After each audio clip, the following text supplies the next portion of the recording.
तो महाराज देखो, आज बंसीलाल जी मेरे से एक सवाल, जैसे ही सुबह बंसीलाल जी यहाँ आए, मैं पूजा कर रहा था, बंसीलाल जी ने कहा, गुरुदेव बहुत भक्ति करता हूँ, सेवा करता हूँ, लेकिन मेरे सेवा भक्ति की कृपा ईश्वर की हो नहीं रही है। आपको भी कई लोगों को लगता है कि हम तो अच्छे काम करते हैं, अच्छी चीजों को ध्यान करते हैं, पापी तो आगे बढ़ते हैं, लुच्चे तो पैसे वाले बन रहे हैं, दुष्ट तो आगे बढ़ रहे हैं, और हम दुखी क्यों? मन में सवाल आता है। तो बंसीलाल जी सवाल कर रहे हैं कि दुष्ट आगे बढ़ रहे हैं, पापी आगे बढ़ रहे हैं, मेरी भक्ति का परिणाम क्यों नहीं आ रहा है? तो आज आपको एक अच्छा उदाहरण बताना चाहता हूँ। एक सुंदर उदाहरण के द्वारा इसको समझेंगे। एक लकड़ी काटने वाला जंगली आदमी एक दिन लकड़ी काटने जा रहा था, तो उसको मशान से होकर के निकलना पड़ता था अपने काम के लिए। उस दिन मशान में देखा तो एक कोई संत किसी मुर्दे पर बैठे हुए हैं, और मुर्दे पर बैठ के आसपास दिए जलाए हैं, कई चीजें रखी है, पूजा की सामग्री रखी है, मुर्दे पर बैठ के मंत्र गूंज रहे हैं। भाई इसको लगा कि ये मुर्दे के पर बैठ के क्या जाप कर रहा है, मुझे देखना चाहिए। उसने अपना काम छोड़ दिया, उसमें कुतूहल आ गई लकड़ी काटने वाले में कि मैं जानूं कि क्या कर तो रहा है, देखूं तो सही।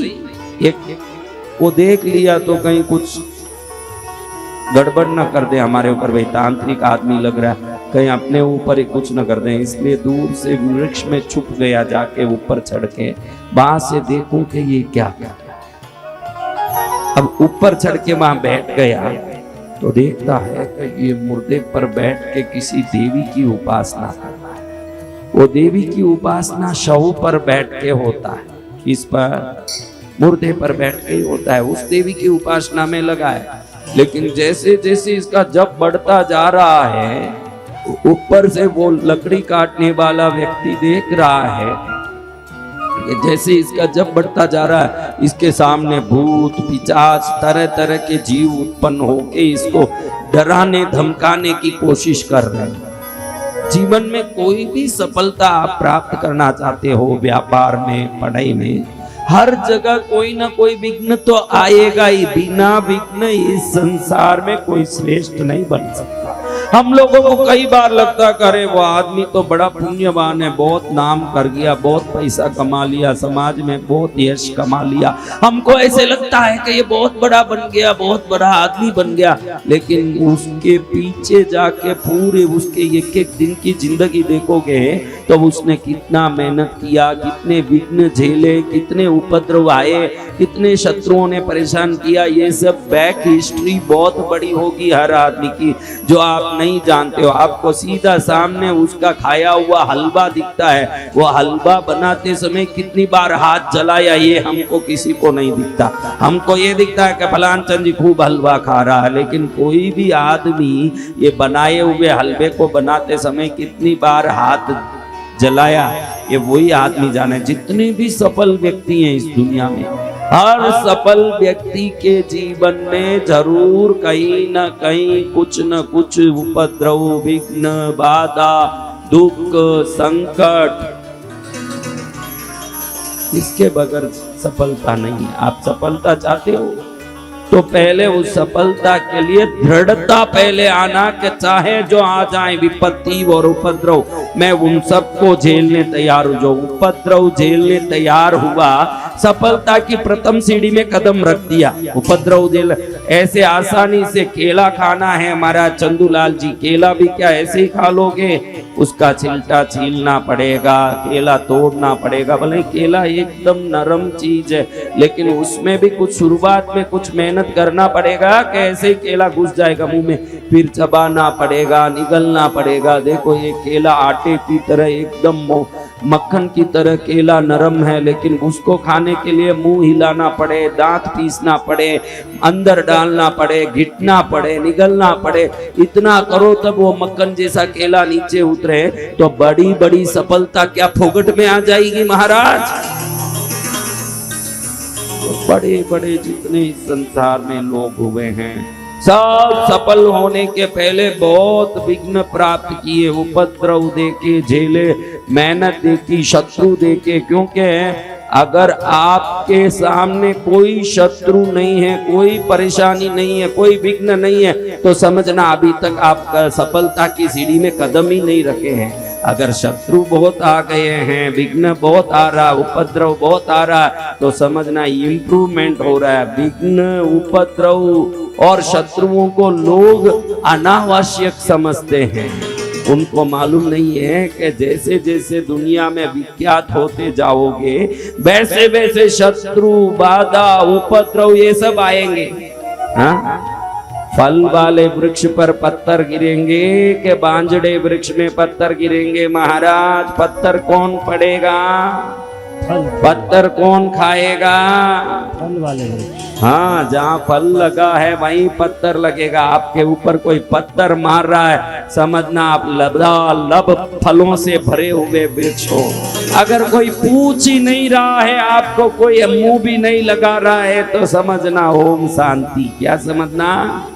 कुछ दम नहीं है। जिसके कोई दम नहीं है उसके पीछे कोई है भी नहीं। बड़ी टोली जिन जिन के पीछे लगी होगी फॉलोअर्स की, उनके पीछे बड़े बड़े उपद्रव भी होते हैं, उनके विवाद भी होते हैं, उनके बारे में कमेंट्स भी होते हैं, वही बड़े लोग होते हैं। अब ये साधक ना करने वाले साधक, ये साधना करने के लिए शव पर बैठे हैं, मंत्र बोल रहे हैं, तो साधना क्या इतनी जल्दी सिद्ध हो जाती है? हम लोग सोचते हैं एक दीपक जलाने के लिए भी फुर्सत नहीं मिलती है, समय मिले तो दिया करूं।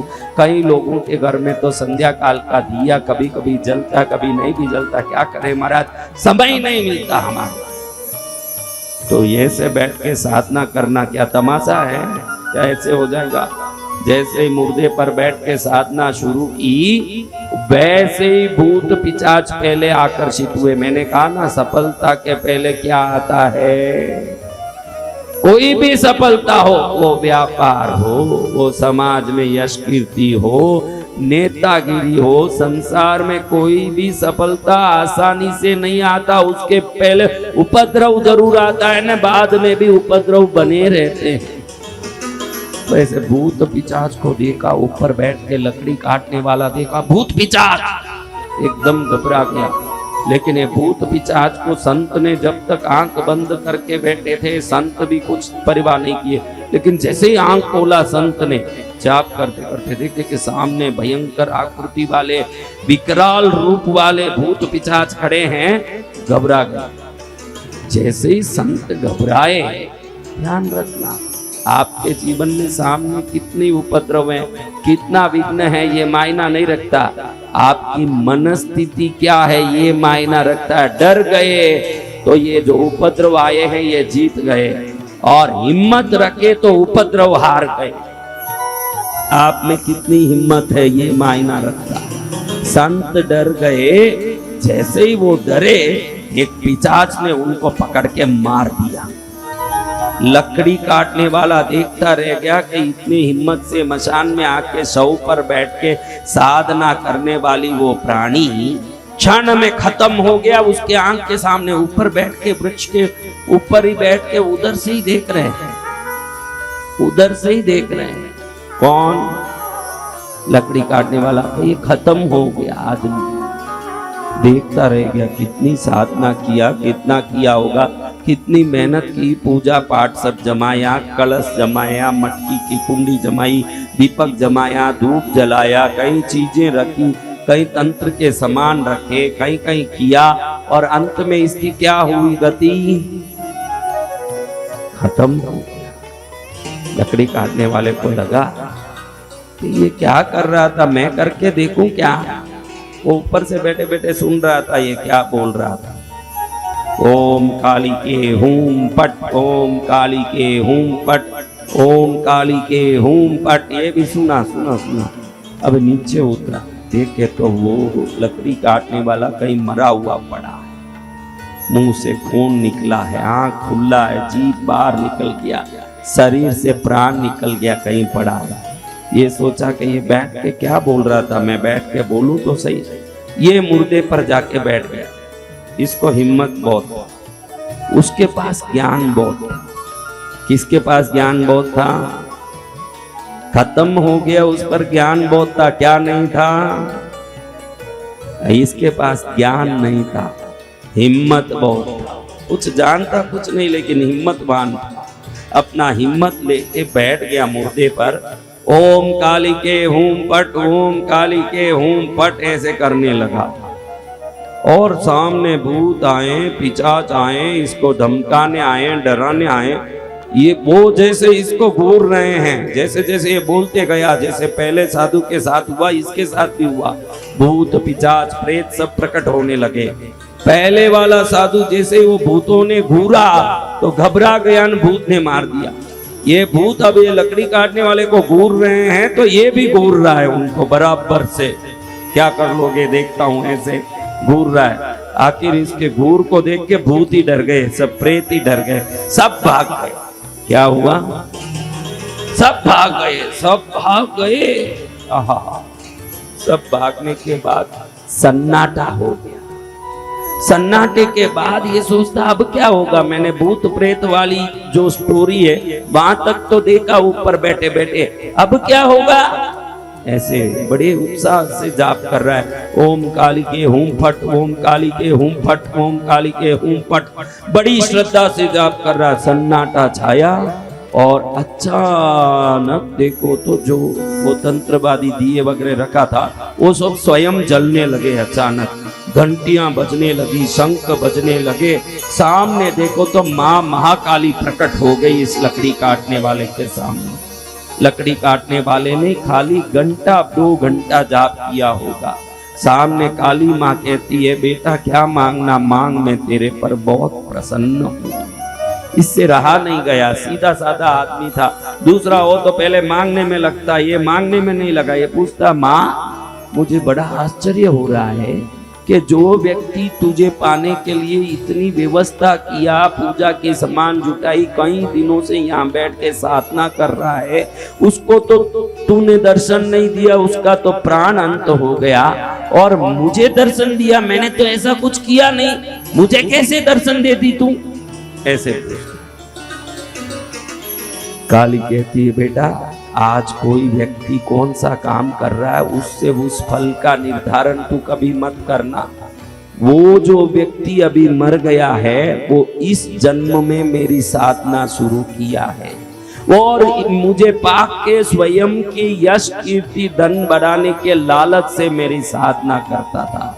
तू आज दिखने में अनपढ़ दिख रहा है ना, लकड़ी काटने वाला दिख रहा है, लेकिन तू मेरे कई जन्मों से साधना किया हुआ है जो किसी को न तो आज दिख रहा है। तो आज का तेरा वेश देख के कोई जान भी पाएगा, लेकिन तू अनंत जन्मों में मेरी साधना किया था, उस साधना का फल आज मिलना लिखा था। वो जो साधु बैठा था मुर्दे पर, वो तेरे लिए व्यवस्था करके गया है, खुद के लिए नहीं। वो व्यवस्था तेरी थी और उसने जो तेरी व्यवस्था करके रखी उस पर तू बैठा, तेरे अनंत जन्मों का पुण्य फलित हो गया। आज तुझे मेरा दर्शन और वरदान मिल गया, तू सदा कल्याण करेगा, क्योंकि अनंत जन्मों में तूने मेरी साधना की है। क्या किया है? अनंत जन्मों में तूने मेरी साधना की। इस जन्म में उसका फल मिलना था, तो जिस दिन फल मिलना था बराबर उस जगह पहुंच गया जहां से फल मिलना लिखा है। माँ ने आशीर्वाद दिया, माँ ने कृपा वरदान दिया। आप ये ध्यान रखिए, आपके जीवन में जो भी घटना घटती है, इस घटना के पीछे कई जन्मों के कारण हो सकते हैं। कोई हिमालय आ गए, कैसे आ सकते हैं? माँ चाहती है कि कई जन्मों की भक्ति है इनकी, इनको हिमालय बुला के आशीर्वाद दे दिया करिए। अचानक नहीं होगा कोई काम, अचानक कोई काम नहीं होगा। कोई व्यक्ति आज कुछ करता है, सफल होता है, बोलता है भगवान मैंने तेरी कितनी पूजा भक्ति की, मुझे कुछ नहीं मिला। भगवान कहते हैं जब तेरे कर्म शुभ, श्रेष्ठ और सफलदायक होंगे मैं खुद ही तुझे सफलता दूंगा।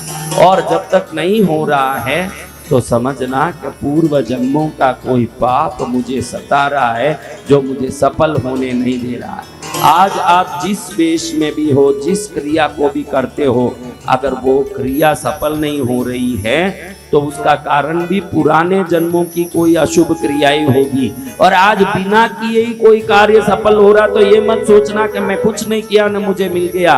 तू पहले कर चुका है, ये ध्यान रखना। जो तुझे समझ नहीं है, तुझे ज्ञान नहीं है कि मैं किया हुआ हूं, क्योंकि व्यक्ति जैसे ही नया जन्म लेता है पूर्व जन्मों के स्मरण से उसकी बुद्धि वंचित हो जाती है। वो पूर्व जन्म का याद रख नहीं पाता है कि मैं पहले कौन था। आज आपके पास कुछ मिला है, अगर वो थोड़ा मेहनत कम और प्राप्ति ज्यादा हुआ तो ये मत सोचना कि ऐसे होता है कि मेहनत कम करे तो भी प्राप्त हो जाता है। ऐसा नहीं हो सकता। आपने पहले मेहनत कर लिया है जिसकी प्राप्ति आज आपको हो रही है।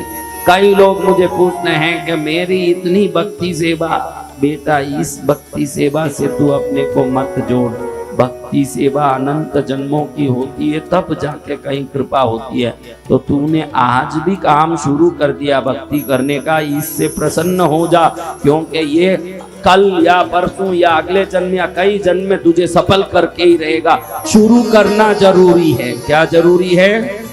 इसीलिए भगवान बोलते हैं कि तू कर्म कर, उसके फल की चिंता मत कर। भगवत गीता में कृष्ण क्या कहते हैं? तू कर्म कर, उसके फल की चिंता मत कर, क्योंकि फल तब आएगा जब वो कर्म पक जाएगा। फल कब आएगा?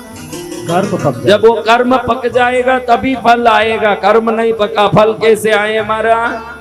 तो आप अपना कर्म करो, फल स्वयं पकेगा। और कृपा के लिए सेवा करते ही रहें, करते ही रहें। हिमालय के इस गोद में बैठ के हम क्यों ये कर रहे हैं?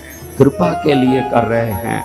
ये कृपा कब फलित होगा महाराज? हरी मिर्च 2 महीने में पक जाती है, टमाटर 1 महीने में पक जाता है, तो क्या जमीन में रहा हुआ वृक्ष का कोई अंश, कोयला भी 2 महीने में बन जाएगा? 2 लाख 1 लाख वर्ष तक जब ये वृक्षों के टुकड़े जमीन में रहते हैं। आपने कोयले के खान के बारे में सुना होगा कि इन खानों में कोयला निकलता है। ये कोयले कैसे बने? लाखों वर्ष पहले जमीन में धसे हुए वृक्ष के टुकड़े, दूसरे विभिन्न प्रकार के वस्तुओं के टुकड़े जब जमीन में पड़े रहते हैं, पड़े पड़े वो कोयले बनते हैं जो धरती से निकलता है। नईवेली लिग्नाइट के बारे में सुना होगा, तमिलनाडु में कोयले का खान है नईवेली में, जहाँ नईवेली से कोयला निकलता है। कैसे निकलता है? लाखों वर्ष। आपको कोयला चाहिए, लाखों वर्ष इंतजार करना पड़ेगा। सोना चाहिए, कोई वस्तु अंदर पहुंचा, वो सोना बनने के लिए समय लेता है। अगर आपको कोई 2 पैसे की चीज चाहिए तो 2 मिनट में मिल जाएगा। तो जैसे आप प्राप्त करना चाहते हो वैसे उसके लिए पकने समय भी देना पड़ेगा।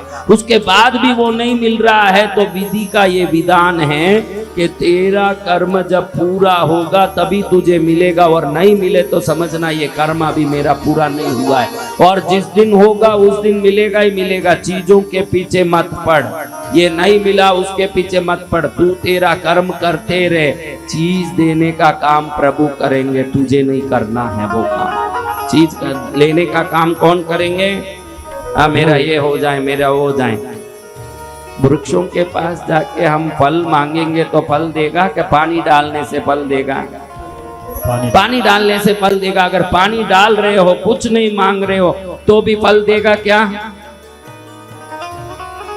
पानी डाल रहे हो लेकिन रोज वृक्ष को नहीं बोल रहे हो फल दो फल दो, तो भी फल देगा? देगा। और पानी नहीं डाल रहे हो, फल दो कर रहे हो, फल देगा? वृक्ष मुरझा जाएगा, वृक्ष खत्म हो जाएगा। तो मांगना महत्वपूर्ण नहीं है, कर्म करना महत्वपूर्ण है। कर्म करोगे तो जो आना है बस बता आएगा।